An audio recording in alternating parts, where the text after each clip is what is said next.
Ya, selamat pagi, shalom. Kita boleh bertemu kembali di pagi hari ini oleh karena kasih dan kebaikan Tuhan. Mari kita mau mendengarkan firman Tuhan. Sebelumnya kita mau berdoa terlebih dahulu. Bapa kami dalam surga, dalam nama Tuhan Yesus kami mengucap syukur buat segala kebaikan dan pertolongan Tuhan. Tuhan telah menyertai sepanjang malam dan di pagi hari ini kami boleh menikmati hari yang baru, di mana kasih setia Tuhan yang baru boleh Tuhan nyatakan dalam kehidupan kami. Kami serahkan sepenuhnya ke dalam tangan Tuhan. Tuhan memberkati hamba-Mu dan anak-anak Tuhan yang mendengarkan di dalam nama Tuhan Yesus. Haleluya. Amin. Ya, di pagi hari ini kita boleh belajar dalam kebenaran firman Tuhan di dalam Keluaran pasal yang kedua, ayat yang kedua. Saya akan membacakan demikian. Ayat 1 dan 2 ya. Keluaran 2 ayat yang pertama, seorang laki-laki dari keluarga Lewi kawin dengan seorang perempuan Lewi. Lalu mengandunglah ia dan melahirkan seorang anak laki-laki. Ketika dilihatnya bahwa anak itu cantik, disembunyikannya 3 bulan lamanya. Ya, kalau kita lihat judulnya di sini adalah kelahiran Musa. Musa lahir dan diselamatkan.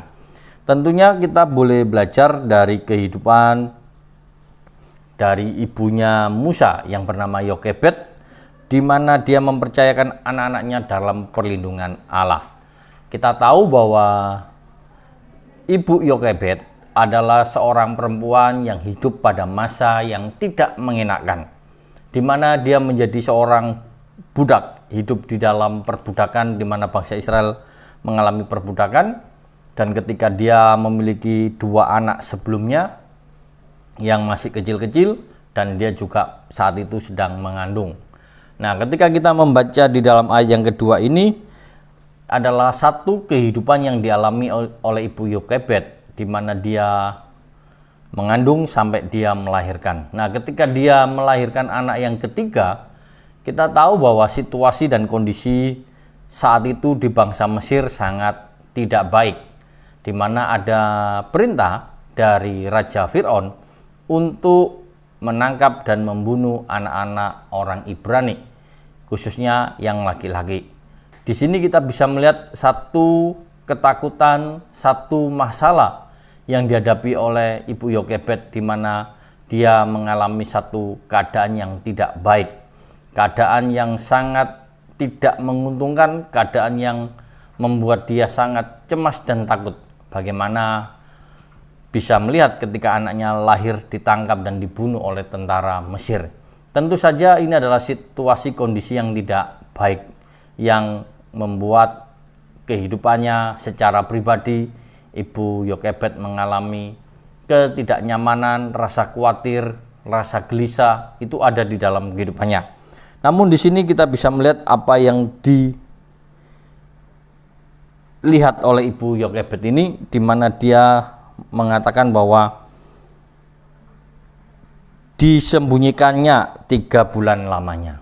Ada satu kerinduan seorang ibu ketika seorang ibu melahirkan, tentu saja ingin dekat dengan buah hatinya yang sudah lama dinanti, kurang lebih 9 bulan. Nah, ibu Yokebed ingin menjaga dan memelihara sampai 3 bulan adalah batas.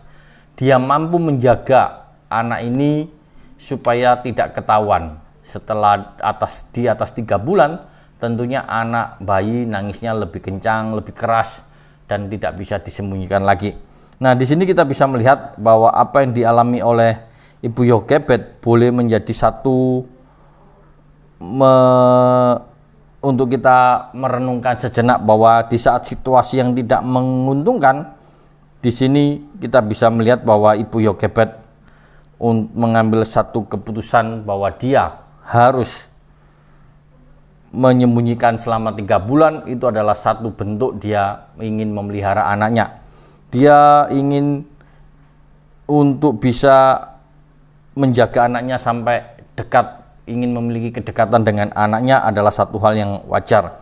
Nah, di sini kalau kita lihat setelah orang tua Musa, ibu Yokebed ini sudah 3 bulan dia menjaga dan merawat, di situ kita sudah melihat bahwa dia sudah tidak mampu menjaga dengan baik karena sudah dewasa bayi itu, maka dihanyutkanlah Musa itu melalui tempat bayi yang dihanyutkan di Sungai Nil. Tentu saja di mana kita bisa melihat Musa yang masih bayi masuk di dalam keranjang yang terombang-ambing dengan gelombang sungai yang ada di Sungai Nil itu tentu saja membuat Musa tidak nyaman, di mana membuat Musa bisa tidak tenang selama keranjangnya itu mengalir. Dan disitulah kita bisa melihat bahwa bisa saja Musa ketangkap dengan tentara Mesir, tetapi kalau kita melihat Ibu Yokebed ini adalah orang yang percaya kepada Allah, dan kita bisa melihat bahwa Allah menyatakan mujizat yang pertama dari beberapa mujizat yang akan ditunjukkan kepada Ibu Yokebed. Di sini kita bisa melihat bahwa Ibu Yokebed memiliki kepercayaan yang tinggi kepada Allah karena dia percaya bahwa Allahnya sanggup memberikan perlindungan yang luar biasa. Dimana kalau kita perhatikan, Allah menyatakan penyelamatan Musa melalui seorang putri, yaitu adik dari Firaun. Satu pemeliharaan yang sangat luar biasa. Kalau kita renungkan sejenak, Firaun yang membuat aturan bahwa setiap anak laki-laki orang Ibrani yang masih bayi tentunya akan dihukum mati. Tetapi ketika adik dari Firaun yang mengambil, ternyata Musa dibiarkan oleh Firaun untuk hidup. Nah, di sini adalah satu hal yang sangat luar biasa, di mana adanya pernyataan Allah, perlindungan Allah yang sungguh nyata yang dialami oleh Musa. Di mana Musa ternyata adalah seorang yang dilindungi oleh Tuhan dan mengembalikan Musa kembali kepada ibunya. Kita tahu ceritanya. Ketika dialirkanlah Musa itu ke di Sungai Nil, dan di situ kita lihat kakaknya yang perempuan Miriam melihat adiknya yang sedang dihanyutkan, dan dia melihat bahwa adiknya sudah ditemukan oleh putri Firaun. Maka disitulah kita bisa melihat bahwa kakaknya menyampaikan kepada putri Firaun untuk mencarikan seorang ibu atau seorang inang untuk memelihara bayi Musa. Dan di sini kita bisa melihat pertolongan Tuhan, perlindungan Tuhan sungguh nyata, di mana Tuhan menyertai Musa ketika dia dihanyutkan, ditemukan dengan putri Firaun, lalu kembali ketemu dengan Ibu Yokebed. Satu hal yang sangat luar biasa, di mana Ibu Yokebed percaya kepada Allah di dalam perlindungan Allah yang luar biasa itu, boleh menjadi satu kita ingat bahwa ada sesuatu yang sulit bagi orang tua untuk melepaskan seorang anak dari genggamannya. Ada juga orang itu tidak ingin kehilangan anak sampai sedemikian rupa menjaga dan bekerja supaya anak itu dapat tetap dalam pemeliharaannya untuk selalu dekat dengan dirinya. Di sini kita bisa melihat kalau saat ini kita sebagai orang tua, kita boleh belajar seperti Yokebed, menyadari bahwa mempercayakan anak-anak kepada Allah adalah hal yang sangat luar biasa.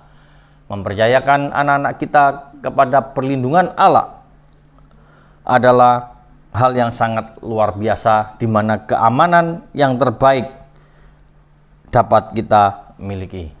Di sini kita bisa belajar. Kita boleh belajar berdoa bagi keselamatan, kesejahteraan rohani bagi anak-anak kita. Kita boleh melihat contoh dari kehidupan Ibu Yokebed yang mempercayakan hidup anak-anaknya ke dalam tangan Tuhan, maka kita bisa melihat segala pertolongan dan penyertaan Tuhan yang luar biasa. Sehingga kita boleh merenungkan sejenak bahwa hidup untuk mempercayakan diri dalam perlindungan Allah itu sangat perlu. Dimanapun kita berada, apapun yang kita lakukan, pekerjaan apapun, kita perlu perlindungan Tuhan setiap hari. Kita terus-menerus harus belajar mempercayakan hidup kita kepada Tuhan.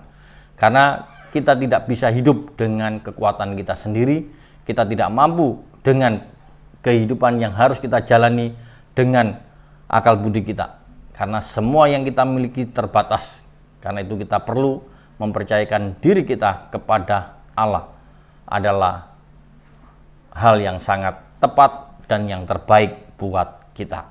Kebenaran firman Tuhan di pagi hari ini boleh menjadikan kita sebagai anak-anak Tuhan untuk mempercayakan hidup kita ke dalam tangan Tuhan, Meskipun kita diperhadapkan dalam situasi kondisi yang tidak baik, situasi kondisi yang tidak menguntungkan, namun kita mau tetap mempercayakan diri dalam perlindungan Tuhan, di mana perlindungan Tuhan mampu menjagai kita, mempertemukan kita, memelihara kita. Itu adalah bentuk-bentuk pemeliharaan yang sungguh Tuhan tunjukkan di dalam kehidupan kita. Karena itu kita patut bersyukur di dalam kehidupan kita sebagai anak-anak Tuhan untuk senantiasa percaya di mana perlindungan Tuhan ada, kita bisa menjalani dengan baik. Ketika dihadapkan dengan situasi yang sulit, tidak ada jalan keluar, apakah ada suatu pilihan yang lebih baik dibandingkan mempercayakan diri kepada Allah? Itu adalah satu perenungan dalam hidup kita.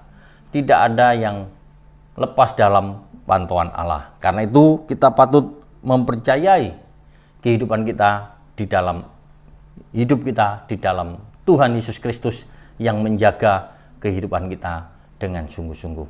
Kebenaran firman Tuhan mengingatkan kita untuk senantiasa kita mempercayakan diri kepada Allah, apapun yang kita lakukan, apapun yang kita kerjakan, di mana perlindungan Tuhan tetap menjagai sepanjang kehidupan kita. Amin firman Tuhan, mari kita berdoa. Terima kasih Tuhan buat kasih dan kebaikan Tuhan. Tuhan telah menyertai dan memberkati kami di dalam pembacaan firman Tuhan di pagi hari ini. Tuhan memberkati setiap kami yang mendengar, setiap kami yang sudah memahami dalam perlindungan Allah, dan kami juga bersyukur Tuhan memberkati hamba-Mu yang sudah menyampaikan kebenaran firman Tuhan. Tuhan memberkati anak-anak-Mu Tuhan, kami serahkan dalam tangan Tuhan. Tuhan memberkati mereka yang saat ini mengalami berbagai macam persoalan dalam situasi kondisi yang tidak baik. Kami percaya di dalam nama Tuhan Yesus, Tuhan memberikan kemenangan, Tuhan memberikan jalan keluar, Tuhan memberikan kekuatan, dan Tuhan memberikan kemenangan. Terima kasih Tuhan, Tuhan memberkati sepanjang hari ini, apapun yang kami kerjakan, apapun yang kami lakukan, bela untuk kemuliaan dan kebesaran nama Tuhan. Dalam nama Tuhan Yesus, haleluya, amin.